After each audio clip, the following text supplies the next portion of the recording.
कि गुरु नानक देव जी जिनको हम नतमस्तक हैं, उनकी जयंती पर जी आप पंजाब आए हो। जी जी पंजाब अमृतसर गुरुओं पीरों की धरती है। जी तो हम चाहते हैं कि इस इंटरव्यू का जो शुरुआत है ना, जी वो भी आपके बोलों से हो, आपकी रचना से हो।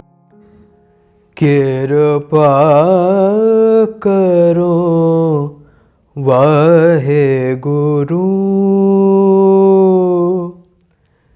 हर सांस मेरे अब तेरे बलिदान, भव जन जाल में आन फंसे हो, अब कर दे अमृत के संधान, कृपा करो वाहे गुरु।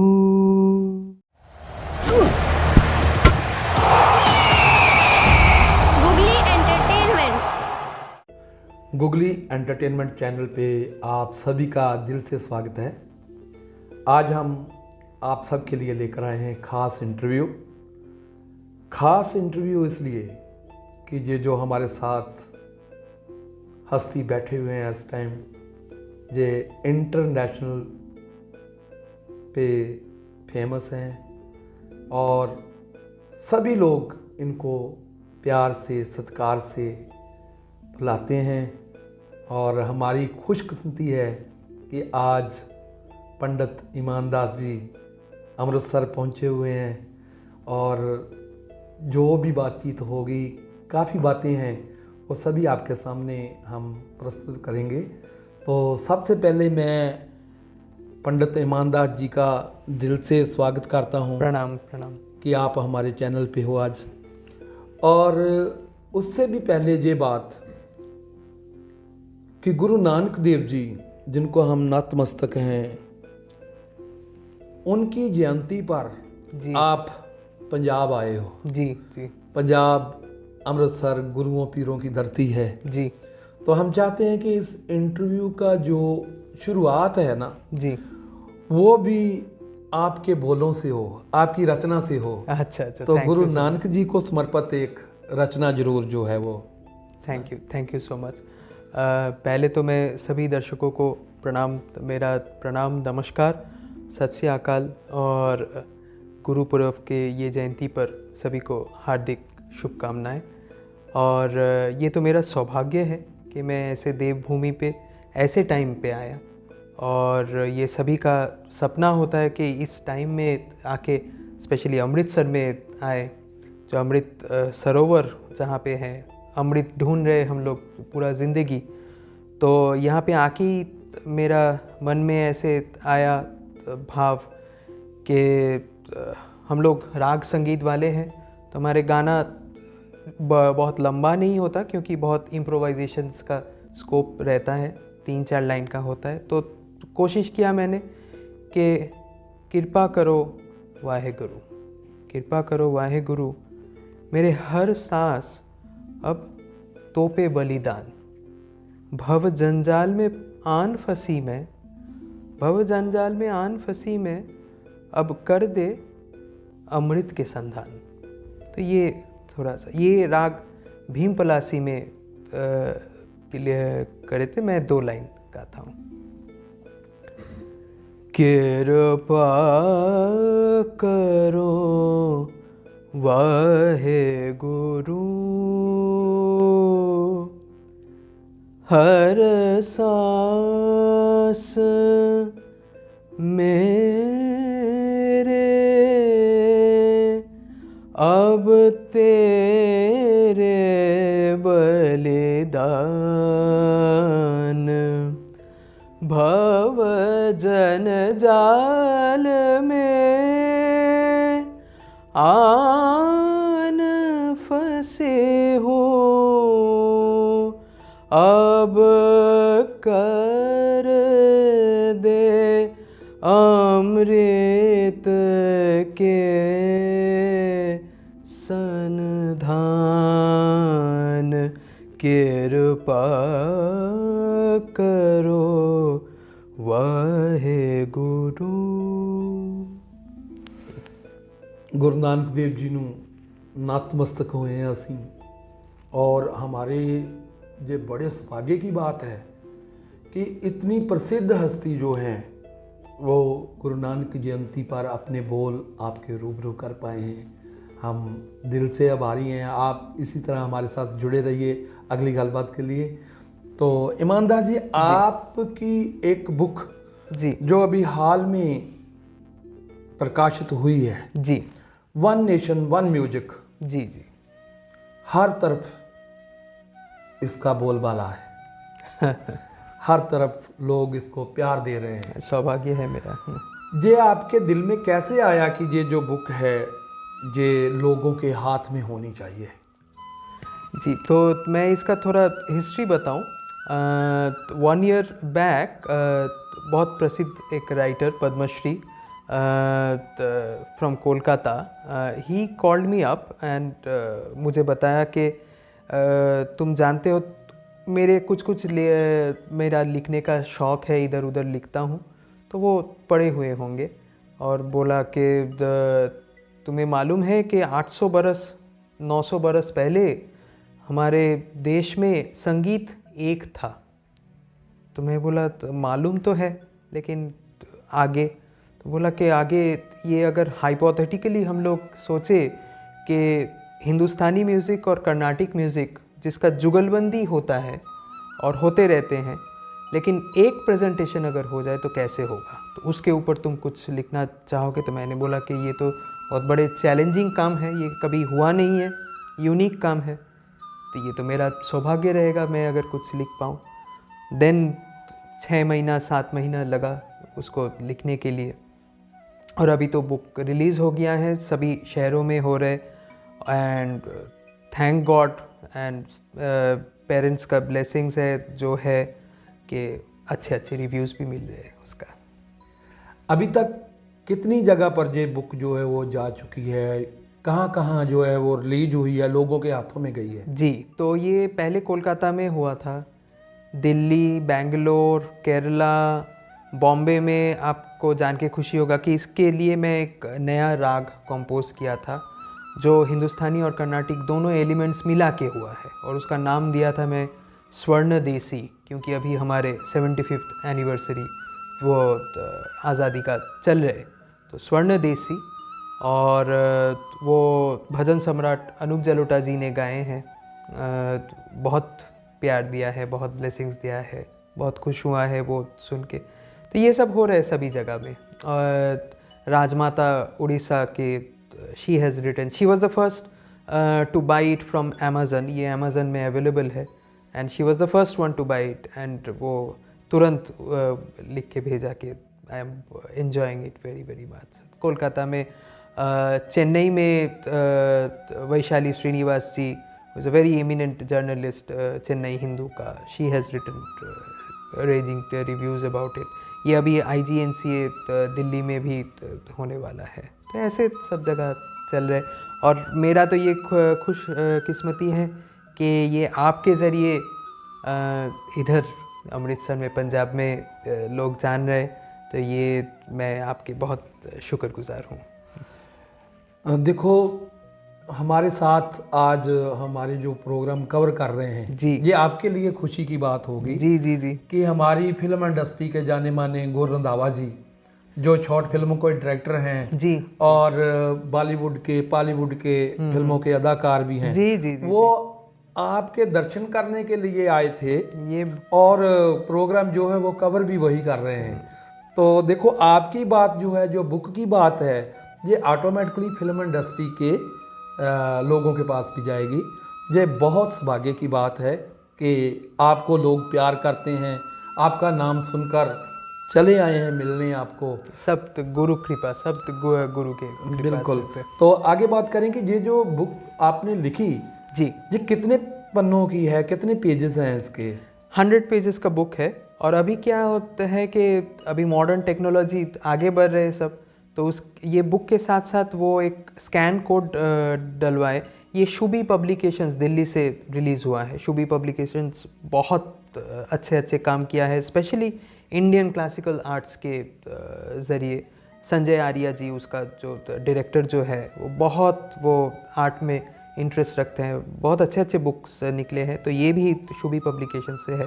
तो इनका एक ख्याल था कि भाई बुक के साथ एक स्कैन कोड अभी डाले हैं जिसमें हमारे वीडियो का लेक्चर डेमोन्स्ट्रेशंस है। तो जिन लोगों को अभी ज़्यादा बुक पढ़ने का शौक़ नहीं, एटलीस्ट वो स्कैन करके वो जान जाएंगे कि क्या हम लोग बोलना चाहते हैं। जी, कितनी मेहनत लगी आपकी? मीन्स कि इस बुक को लिखने के लिए बहुत बड़ा टाइम चाहिए। वो तो है। वो कितना टाइम लगा आपको?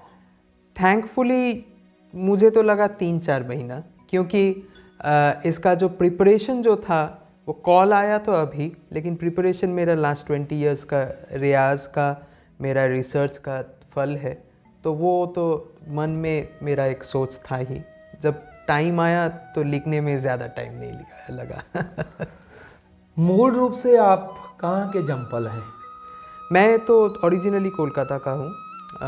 तो कोलकाता से मेरा शिक्षा, गाने का, एकेडमिक्स का सभी वहाँ से ही है। लेकिन लास्ट 7-8 इयर्स आई एम इन बेंगलोर। तो मैं अभी खुद को बेंगलोरियन ही कहता हूँ। मेरा एक एकेडमी है वहाँ पे और काम हो रहे। तो सभी को बहुत अच्छे अच्छे बच्चे हैं जो प्रोफेशनली गाना करते हैं, वो आते हैं सीखने के लिए। Bollywood music, Kannada film industry में बहुत सारे लोग हैं। और यही मेरा सबसे मतलब कि मेरा गर्व है कि क्लासिकल म्यूज़िक सीख के वो बाकी जो जॉनर, जो दुनिया के जॉनर है, वो उसमें बहुत अच्छा अच्छा काम कर रहे हैं, लेकिन रूट जो है वो भूले नहीं। यही हमारे शिक्षा है, यही हमारे पद्धति है। और ये बुक में भी मेरा एक चैप्टर है कि music is under one sky.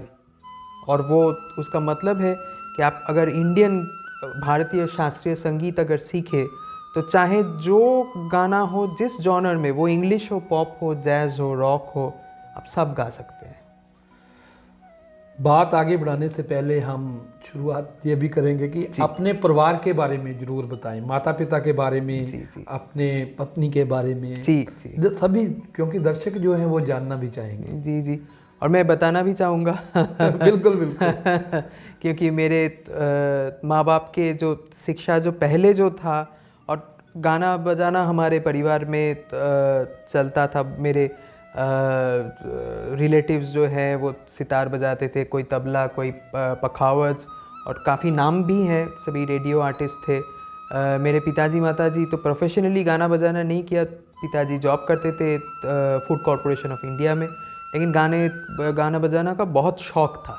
और इसीलिए मुझे बचपन से बहुत पुश किया सिखाने में। अनफॉर्चुनेटली मेरा उतना शौक़ नहीं था। मैं सीरियसली गाना सीखना शुरू किया एट द एज ऑफ 18, तो तब से शुरू किया। मेरा वाइफ जो है Snigdha, she is a professional Bharatanatyam dancer as well as a Kathak dancer. तो वो बॉम्बे में रह चुके हैं। वो काम भी, नौकरी भी सिप्ला में काम किए हैं 10 इयर्स। उसके साथ साथ पैरेलली ये भी किए हैं, और सब जगह परफॉर्म करते हैं। सब इधर भी करते हैं, वो जर्मनी में, नेदरलैंड्स में, सब जगह पे परफॉर्म किए हैं। बेंगलोर में जो आपकी एकेडमी है जी, उसमें कितने बच्चे जो है सीख रहे हैं, और कब इसकी स्थापना करी थी आपने? स्थापना तो हो गया करीब 6-7 इयर्स हो गया। अभी तो क्या है कि कोविड के वजह से आप सभी जानते हैं कि दुनिया हाफ ऑनलाइन हाफ ऑफलाइन हो गया है। तो ये सब मिला के करीब 200-250 बच्चे हैं, पूरे दुनिया से आते हैं, और वो ऑनलाइन में भी आ जाते हैं। ऑनलाइन तो अभी तो ऑनलाइन शब्द ऐसे हो गया है कि आप स्विट्ज़रलैंड से भी ऑनलाइन होता है और पड़ोस से भी ऑनलाइन होता है कभी कभी। तो ये सब मिला के चलते हैं। इतनी बातों के बाद याद आया मुझे जी कि जब कलाकार कोई सामने बैठा होता है तो उसका एक घराना होता है। जी। आप किस घराने के साथ जुड़े हुए हो? और ये भी मैं शुक्रगुजार हूँ कि मेरे ताल्लुक़ है इस मिट्टी से, और मैं पतियाला घराना से बिलोंग करती हूँ। मेरा पहले गुरु जो था, सब जानते हैं उन्हें, पद्म भूषण पंडित अजय चक्रवर्ती जी, फिर शांतनु भट्टाचार्य जी, और फिर मेरे थर्ड गुरु जो थे is a wrong word, he is still there, 93 at the age of 93, Pandit Kalyan Basu. He was the direct disciple of Ustad Bade Ghulam Ali Khan साहब। तो वो ताल्लुक़ मेरा बन गया ये पतियाला घराने की खुशबू से, ये मिट्टी से, और पूरे गायन का रीति जो है वो सब यहाँ का। दर्शकों को एक बात ये और बता दूं मैं कि ये जिस जगह पर हम इंटरव्यू कर रहे हैं, ये ताल रंग के बैनर हेठ जहाँ बहुत सी बैठकी होती हैं, गुरुकुल बैठकी, और जितने भी नाम ईमानदार जी ने लिए हैं उनमें से कई विश्व प्रसिद्ध शख्सियतें इसी ताल रंग के बैनर तले अपने प्रोग्राम भी कर चुके हैं। और मैं बहुत बड़ा मान करता हूँ, फ़ख्र करता हूँ, सत्कार करता हूँ सिद्धार्थ चैटर्जी का, जो हमें समय समय पे बहुत बड़ी शख्सियतों के रूबरू करवाते हैं, और हमारे ज़रिए जो हैं इतनी बड़ी शख्सियतें जो हैं वो आम पाठकों तक, आम दर्शकों तक जाती हैं, लोग इनको प्यार देते हैं, सत्कार देते हैं। ये जो सिद्धार्थ चैटर्जी जी का जो काम है ना, हम उनको नतमस्तक हैं कि वो हीरे तलाश कर जहाँ समाज को दिखाते हैं कि ये हीरे हमारे पास मौजूद हैं। तो बात अगली करते हैं कि वोकल में आप बहुत महारथी हो, तो आपको कौन कौन से देश में अभी तक जाना हुआ? Thankfully by the grace of God I सभी जगह, यूरोप में, सभी ऑस्ट्रेलिया में, सभी दुबई में, ये एम्बेसीज़ में बहुत सारे परफॉर्म किया, भारत में, श्रीलंका, सब जगह। ये गॉड्स ग्रेस है। मैं ट्रैवल कर रहा हूँ। मैं 18 ईयर्स से गाना सीखना शुरू किया और प्रोफेशनली परफॉर्म करना शुरू किया 19 ईयर्स से। तो वैसे तो मेरा 20-21 साल हो गया परफॉर्म करते करते। तो और ये पंजाब में भी मैं पहले आता था मेरे गुरुओं के साथ, तो मैं हारमोनियम साथ में बजाता था, तानपुरा साथ में बजाता था। अभी मेन स्टेज में आ गया, और कम उम्र में, मुझे देख के ऐसे नहीं लगता, लेकिन कम उम्र में आ गया, ये सब उन लोगों के कृपा है। ईमानदार जी, अभी तक आपने कौन कौन सी जो प्रसिद्ध हस्तियां हैं जी, जानी मानी हस्तियां जी, कौन कौन सी हस्तियों के साथ आपने जो है बड़ी स्टेजें की हैं? जी जी जी, वैसे तो बहुत लोगों के साथ मेरा सौभाग्य हुआ है। 2019 में मेरा एक बहुत यादगार प्रोग्राम था अमित कुमार जी के साथ, किशोर कुमार जी के बेटे, सब जानते हैं, बॉलीवुड लेजेंड है।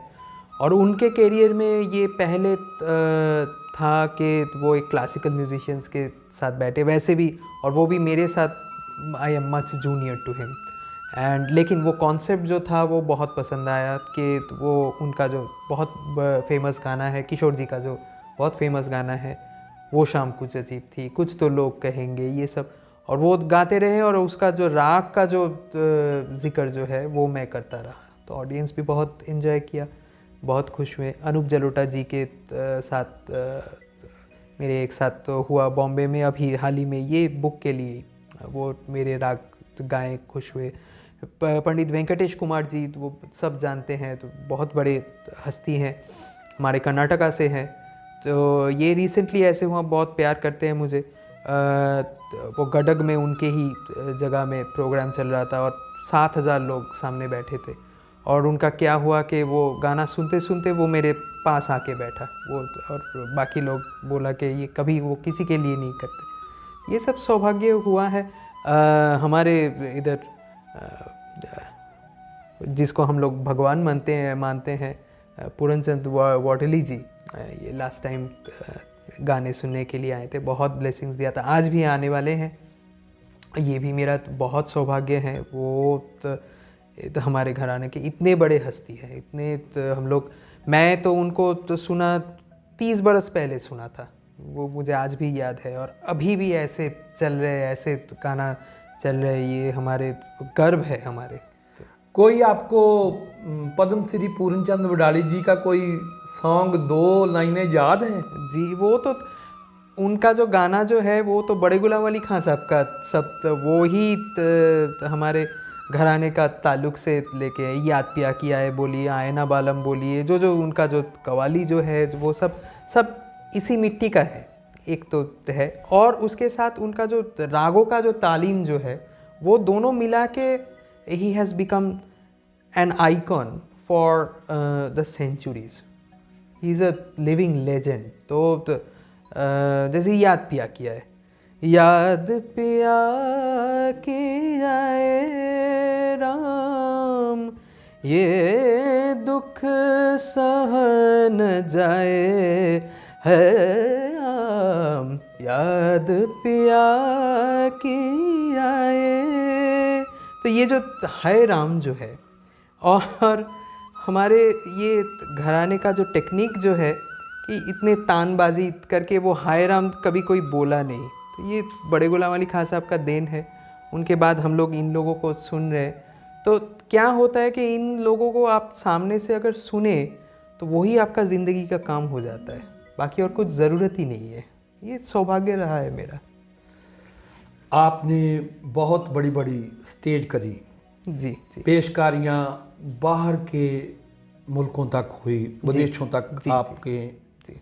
धूम पड़ी, तो मान सम्मान अवार्ड भी जरूर नसीब हुए होंगे। जी जी, थोड़ा बहुत हुआ है। तो जितने भी हुए हैं, मान सम्मान तो एक ही मान नहीं होता, तो जितने भी हुए हैं कम से कम हमें वो जरूर बताएं कि दर्शक जान लें। नहीं, उसमें क्या होता है कि एक एक सम्मान आते हैं जाते हैं, जो हो है वो रिस्पॉन्सिबिलिटी और बढ़ जाते हैं, यही है। मेरा एक खास हुआ था बीच में, I got a business excellence award which is very rare for a musician to get. तो वो मेरा एकेडमी के ज़रिए, और बिजनेस एक्सीलेंस अवार्ड दिया था जो जस्ट डायल जो होता है, जस्ट डायल के सीईओ ने। तो मैं वो मुझे मिल के इतना आश्चर्य हुआ था, मैं पूछा था कि भाई ये मुझे क्यों दिया, ये तो म्यूजिशियंस का काम नहीं है कि बिजनेस से एक्सीलेंस क्या है। तो ही सेड वेरी इंटरेस्टिंगली कि आप एक तो गाना बजाना जो आर्ट फील्ड है, लेकिन आप उसका एक्सीलेंस करके आप बिजनेस में उसको एक बिजनेस मॉड्यूल ऐसे बना दिया कि लोग अभी आपको ढूंढ रहे गूगल में, जस्ट डायल में, और ये आप सबसे ज़्यादा हो रहे। और इसीलिए ये it is your contribution to the music field कि हम लोग ये अवार्ड आपको देते हैं। तो चलिए ये मैंने बोला कि अच्छा है। बाकी इंडस्ट्रीज़, बाकी उन लोगों को मैं फिर it was a platform for me to appeal कि बड़े बड़े इंडस्ट्रियलिस्ट जो है उनका सपोर्ट चाहिए हमारे आर्ट एंड कल्चर को आगे बढ़ाने के लिए, क्योंकि फाइनेंशियल बैकग्राउंड सभी का ज़रूरत है। और उन लोगों का सपोर्ट पिछले दिन में वो महाराजा राजा महाराजा का सपोर्ट रहता था, अभी इन लोगों का काम है, आईटी वालों का, तो अभी इंडस्ट्रियलिस्ट का काम है। वो अगर आके इन्वेस्ट करे और कुछ करे हमारे आर्ट के लिए, तो ये हमारे गर्व करने का चीज़ है। ये तो हमारे Indian classical music and art form जो पूरी दुनिया सुनता है, तो अभी ये हमारे और उन लोगों की रिस्पॉन्सिबिलिटी है कि उसको आगे ले जाए, यंगर जनरेशन को सामने दिखाए। बहुत बढ़िया बात है। तो पंजाब में आप कौन कौन सी जगह अभी तक हो आए हो? तो मेरा ऑलमोस्ट सभी जगह, लुधियाना में, अमृतसर में, जालंधर में तो हुआ था, कल ही था, चंडीगढ़ में तो हुआ है, पटियाला, अम्बाला, सब जगह में हो गया। कैसे लगा पंजाब आकर, अमृतसर, खास करके अमृतसर आकर कैसे लगा? इसमें जो खास जो है, मैं दो चीज़ बोलूँगा इसमें, क्योंकि मैं बेंगलोर में प्रोग्राम तो आते हैं, मैं गाता हूँ और मैं ऑर्गेनाइज भी करता हूँ मेरा ज़रिए। अभी क्या है कि पूरी दुनिया में ये वीकेंड छोड़ के कोई प्रोग्राम नहीं होता, क्योंकि लोग इतना बिज़ी हो गए हैं सबके। मैं पंजाब में मैं आके ये अभी मेरे ये वीकडेज़ में 4 दिन में 4 प्रोग्राम है और सब जगह में हाउसफुल हो रहे हैं। ये पंजाब की खासियत है, ये प्यार है उन लोग का, जो काम करते हैं लेकिन इवनिंग में आ जाता है गाना सुनने। ये सब बहुत कम, रेयर मिलता है कि वीकडेज में आते हैं इतने लोग, तो वो अंदर का पैशन और प्यार ना होने से वो नहीं होता। आप नए कलाकारों को कोई संदेश देना चाहते हो? वैसे तो मैं नया खुद हूँ नया कलाकारी हूँ, और कलाकार नया पुराना मैं वो नहीं मानता, क्योंकि हमारी ये जो कला जो है, इंडियन क्लासिकल राग संगीत जो है, ये एक आपका मैच्योरिटी के साथ बदल जाते हैं। खुद का देखने का जो अंदाज जो है वो बदलते जाते हैं। हमारे सभी उस्ताद ने कह के गया कि ये एक जन्म का बात ही नहीं है, एटलीस्ट 3 जन्म लगता है राग समझने के लिए। तो उसके ज़रिए तो हम लोग सभी नया ही है, और राग को हम लोग पहचान रहे हैं, और राग भी हमें पहचान रहे हैं। राग को हम लोग एक पर्सनैलिटी मानते हैं। तो सभी को मैं बोलूँगा कि आप जो गाना गाएं, जो करिए, उसमें कोई हर्ज नहीं है, लेकिन ये गाना एटलीस्ट सुने और सीखें, और सीखने के बाद आप जो चाहे गा सकते हैं। वो आप एक इंग्लिश गाना गाना चाहते हैं, वो भी आपको सारेगामा में ही आने पड़ेगा। और पॉप सॉन्ग बोलिए, तो कैलिप्सो बोलिए, जैज़ बोलिए, रॉक बोलिए, या बॉलीवुड बोलिए, आप जो गाना देखिए, आप एक गाना बोलिए, वो मैं सरगम में या उसके पीछे एक राग के छाया छुपा होता है, वो मैं बोल दूंगा। ये मेरे कोई मैजिक नहीं है। 1-2 एग्जांपल मैं बोलता हूँ तो क्लियर हो जाएगा दर्शकों के लिए, कि जैसे आप सब जानते हैं, मामा धपा मामा पामा गाने, मामा धपा मामा पामा गा, ये चुरा लिया है। ने सा पा, ने सा पा, ने दा, माधव माधव माधव मा माधव सा नि धा पा। तो ये सरगम छोड़ के कहाँ जाएंगे आप? हाँ, यही राग में अब सा गा मा पा सा पा पा, सा रे सा धा मा धा धा, माधा सा ने प म गा गा, गा म प गा सा ने धा सा, सा रे प गा सा रे ने, सा रे प गा सा गा गा रे सा। या आप जो गाना बोलिए, मॉडर्न मेलोडीज भी बोलिए, जो सस्टेनेबल मेलोडी होगा, जो आप गुनगुनाते रहेंगे, उसके पीछे कोई ना कोई राग छुपा है। आप शायद जानते नहीं होंगे, आप चर्चा भी नहीं किया, लेकिन आप जानेंगे कि 6 महीने के बाद अगर वो मेलोडी आपको याद आया, तो उसके पीछे कोई राग है। मॉडर्न मेलोडी 1 मिनट अगर टाइम हो तो मैं एक वो भी बोलता हूँ। बोलो। गा म प म ग प धा, सा रे ग रे सा गा धा, धा नि सा नि धा का रे सा गा रे सा सा। अरिजीत सिंह। ये कलंक। गा म प म ग प दा प ग रे सा गा गा, गा म प म ग प धा प ग रे सा गा गा, गा म प म ग प धा, सा रे ग रे सा प गा, धा नि सा नि धा का रे सा गा रे सा सा। अब राग छोड़ के कहाँ जाएंगे आप, बोलिए। जो मेरी बात थी वो ये थी जी, कि नए कलाकार वो जो रातों रात स्टार बनना चाहते हैं जी, और ज़्यादा भीड़ इधर को लग गई जी, जी, कि रातों रात स्टार बन गए। वो जो नई टेक्नोलॉजी आई है, जी, जिसको जी, कुछ भी नहीं आता, वो भी जो मन में आया बोला, रातों रात स्टार वाले चक्कर में पड़ गए। तो ये जो संगीत साधना है, ये तो बड़ी तपस्या है, जहाँ गुरुओं के पास बैठकर सालों साल तपस्या होती है। मैंने वो बात करी थी कि जो ये नए कलाकार हैं, उनको ये जो संदेश जाए कि भाई ये जो संगीत साधना है, ये बहुत सब्र और संतोष की बात है। ये है। आप देखिए कि आप जो कह रहे हैं वो बिल्कुल सही है, लेकिन संगीत आज भी तपस्या है, इसीलिए आज भी 1, 2, 3, 4 कलाकार सब जॉनर में टिके हुए हैं, जिसको आप रेगुलरली सुनते हैं। और आप जिन लोगों के बारे में बात कर रहे हैं वो तो पहले एक हिट, 1 सॉन्ग हिट तो हो गया, लेकिन 3 महीने के बाद उसका और कोई ठिकाना नहीं है। बिल्कुल, है ना। एक सस्टेनेबल कैरियर, वो लता मंगेशकर को देखिए या किशोर कुमार को देखिए या मोहम्मद रफ़ी को देखिए या आज के सोनू निगम को देखिए या अरिजीत सिंह को देखिए या श्रेया घोषाल को देखिए, उसके पीछे राग संगीत का शिक्षा है। Arijit Singh is such a learned vocalist, Shreya Ghoshal learned vocalist, सब जानते हैं, और वो आपको सुन के ही पता चलेगा, और वो ही टिके हैं, और बाकी सब आएंगे और जाएंगे, आएंगे और जाएंगे। तपस्या, इसीलिए तो तपस्या ही है। वो आज भी जो उसको समझे हैं वो तपस्या करते ही जा रहे हैं, और वही आगे जाके उन लोगों का गाना रह जाएगा, वो जो जॉनर में हो।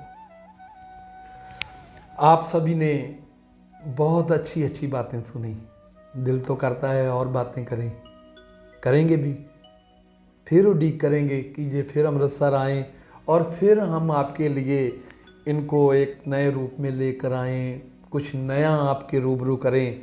तो मैं दोस्तों आपको एक ख़ास बात जो है वो बोलने वाला हूँ कि जो बुक्स लिखने का काम होता है, बहुत ही, इसको मैं पंजाबी में बोलूँ तो बहुत ही औखा कार्य है, बड़ा टाइम लगता है, बहुत मेहनत लगती है, और जो लिखने वाला होता है उसने बहुत बारीकियों से एक एक अक्षर को लिखा होता है, अपने अंदर के विचारों से लेकर जिन के साथ दिन बिताए हैं, महीने बिताए हैं, साल बिताए हैं, संगीत का खास करके जो भी, क्योंकि संगीत एक सागर है, महासागर है, इसमें डुबकी लगाकर नीचे जाकर कुछ ना कुछ जो लेकर आता है हाथ में, उसको सामने रख के लिखा जाता है। और इन्होंने तो बहुत बड़ा काम किया है। 1 नेशन 1 म्यूजिक जो नेम है वही सिद्ध करता है कि ये एक खास बुक है। तो मैं बुक साथ में दिखा दूं एक बार? हाँ दर्शकों दिखाओ जी। देखो 1 नेशन 1 म्यूजिक जी अपने आप में एक नाम है।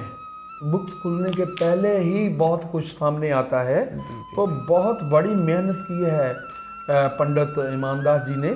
तो आप सभी से निवेदन है कि ये जो बुक है आप ज़रूर पढ़ें। जो संगीत जगत के साथ जुड़े स्टूडेंट हैं और जो लोग हैं वो इस बुक को बहुत ज़्यादा प्यार दें, सत्कार दें।